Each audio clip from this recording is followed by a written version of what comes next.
नमस्कार मेरे प्यारे भाइयों बहनों और बच्चों। आजकल हम लोग गीता का अध्ययन कर रहे हैं। गीता का अध्ययन करते करते हम लोग गीता के 5वें अध्याय के 7वें श्लोक पर पहुंच गए हैं। इसमें भी श्री कृष्ण भगवान योगी ज्ञान योगी कैसा होता है यह अर्जुन को बता रहे हैं। श्री कृष्ण भगवान कहते हैं, योग युक्तो विदुषा विशुद्धात्मा विजयात्मा जितेंद्रिय है, सर्वभूतात्मा कुर्वन्न लिप्यते। कहते हैं जिसका मन अपने वश में है, जो जितेंद्रिय एवं अपने कर्म फल को त्यागने वाला है, ऐसा जो योगी है वह अपने अंतःकरण का शुद्ध होता है और संपूर्ण प्राणियों का आत्मरूप परमात्मा ही जिसका आत्मा है, ऐसा कर्मयोगी कर्म करता हुआ भी लिप्त नहीं होता। वह अपने कर्मों में लिप्त नहीं होता। वह अपने कर्मों में आशा नहीं करता कि इसका फल क्या होगा और आगे क्या होने वाला। वह आत्मरूप रहता है। वह अपनी आत्मा में ही मगन रहता है। जो भी कार्य करता है वह अपनी आत्मा से ही करता है। ऐसा योगी जो होता है वह जितेंद्रिय आत्मा होती है, उसका मन जितेंद्रिय होता है, शुद्ध कर्म करता है और इतने ऐसे कर्म करते हुए भी कर्मों में नहीं पड़ता। वह परमात्मा और आत्मा एक ही मानता है। आत्मा और परमात्मा में इसी प्रकार से संबंध है जैसे कि मनुष्य की आत्मा जो है वो परमात्मा का ही अंश है। जैसे नदी का पानी है, महापानी है, जब उसे घड़े में रख दिया जाता है तब भी वह पानी है। इसी प्रकार से जो परमात्मा है उसी का अंश हमारी आत्मा है। वह हमारे शरीर में रहते हुए भी विशुद्ध होती है, परमात्मा की ही भांति विशुद्ध होती है। वह घड़े का पानी जैसा होता है, जैसा नदी का पानी है वैसा ही होता है। इसी प्रकार से हमारी आत्मा बिल्कुल परमात्मा का ही रूप है। वह बिल्कुल अभिन्न है, उनके ही जैसी है। आदमी जो जितेंद्रिय है, शुद्ध करता है और अपने कर्मों में नहीं पड़ता, उसे कर्मों से कोई लगाव नहीं रहता।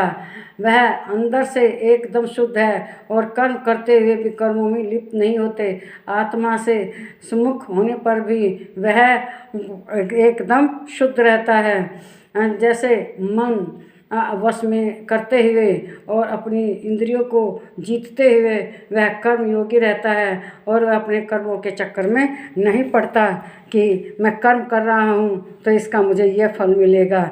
वह जैसे बच्चा परीक्षा देता है और भगवान से मनाता है कि हे भगवान मुझे पास कर दे, वह इस मन का नहीं होता। वह बस कर्म करता है, फल की चिंता नहीं करता। वह कर्म फल में नहीं पड़ता कि मैं यह कर्म करूँगा तो उसका मुझे यह लाभ मिलेगा, चाहे वह लाभ मिलेगा। वह एकदम विशुद्ध रहता है। जैसे आप नदी का पानी घड़े में डाल देने पर भी वही पानी होता है, इसी प्रकार भगवान की जो परमात्मा है उनका अंश हमारी आत्मा है और वह हमारे शरीर में रहती है। वह भगवान की भांति पवित्र होती है और हमारे जो कर्म हैं हम उसमें लिप्त न हो। इसी तरह से योगी जो है अपने कर्मों में लिप्त नहीं रहता। वह केवल अपने कर्तव्य मान कर अपने कर्मों को करता है। मनुष्य को ऐसे ही करना चाहिए, अपने सभी कर्तव्य करते हुए भी वह एक योगी की भांति रहे।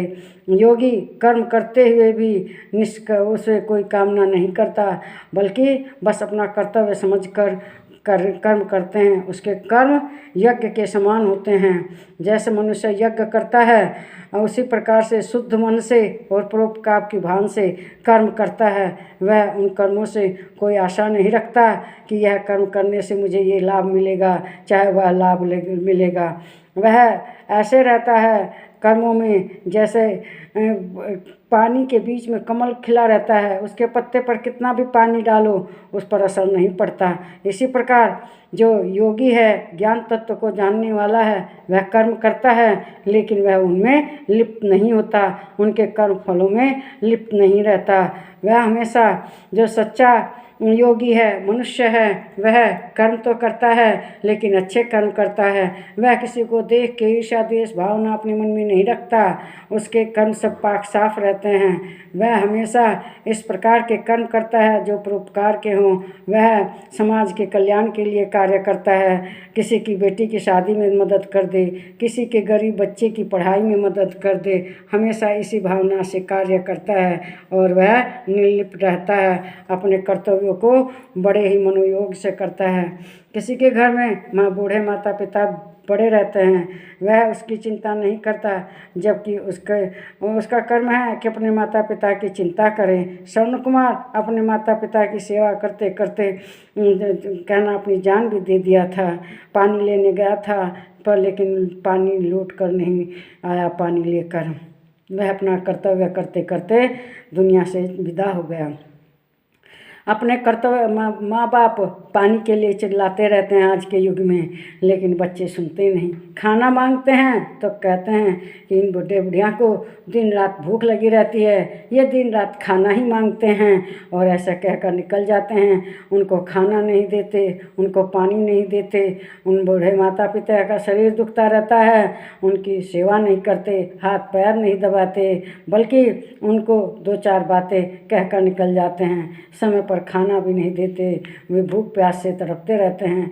मनुष्य को ऐसा नहीं करना चाहिए, अपने कर्तव्य का पालन करना चाहिए। अपने कर्तव्य जो हैं, माँ बाप खाना मांग रहे हैं, उन्हें समय पर उनके शरीर के अनुसार, स्वास्थ्य के अनुसार अच्छा खाना बना के दें। माता पिता जिससे स्वस्थ रहें, निरोगी रहें, माँ बाप जो कहें उनके आदेश का पालन करें। देखो, मनुष्य के ऊपर 3 ऋण होते हैं। जो जनेऊ होता है वह इसीलिए होता है, एक प्रकृति का ऋण होता है, एक गुरु का ऋण होता है और एक माता पिता का ऋण होता है। मनुष्य को अपने ऋण उतारने के लिए सदैव तत्पर रहना चाहिए। प्रकृति की सेवा कैसे करें? प्रकृति की सेवा करने के लिए उसे वृक्षारोपण करना चाहिए। समाज में आजकल वायु प्रदूषण फैल रहा है, इसके लिए पीपल के पेड़ लगाएं। पीपल का पेड़ दिन रात ऑक्सीजन देता है, जिससे कि वातावरण शुद्ध होता है। गुरु का ऋण का उतारने के लिए मनुष्य को हमेशा उनके आदेश का पालन करना चाहिए, उनकी सेवा करनी चाहिए। यथासंभव उनको वस्त्र, भोजन, पैसा वगैरह देते रहना चाहिए, अन्न का दान करना चाहिए। उनको गुरु का सत्कार करना चाहिए। जैसे भगवान का सत्कार करते हैं, पूजा करते हैं, इस तरह से गुरु की सेवा करनी चाहिए। माता पिता का ऋण कैसे उतारा जाता है? माता पिता की सेवा करें, शादी ब्याह करें। जैसे माता पिता ने उन्हें जन्म दिया, पाल पोस कर बड़ा किया, उसी तरह सभी लोगों को शादी विवाह करके और बाल बच्चों से आगे वंश बढ़ाना चाहिए और इस तरह से माता पिता की सेवा करनी चाहिए। मनुष्य को हमेशा अपने कर्तव्यों का ध्यान रखना चाहिए, अपने कर्मों में लिप्त नहीं होना चाहिए। उसे हमेशा एक योगी की भांति कर्म करना चाहिए। योगी कर्म करता है लेकिन उन कर्मों में लिप्त नहीं होता। इस तरह से मनुष्य को अपने कर्मों को ध्यान करते हुए अपने कर्म करने चाहिए। यह वीडियो आपको पसंद आई होगी, इसे लाइक करें, शेयर करें, इस पर कमेंट करें, मेरे चैनल को सब्सक्राइब करें। नमस्कार मेरे प्यारे भाइयों, बहनों और मेरे बच्चों।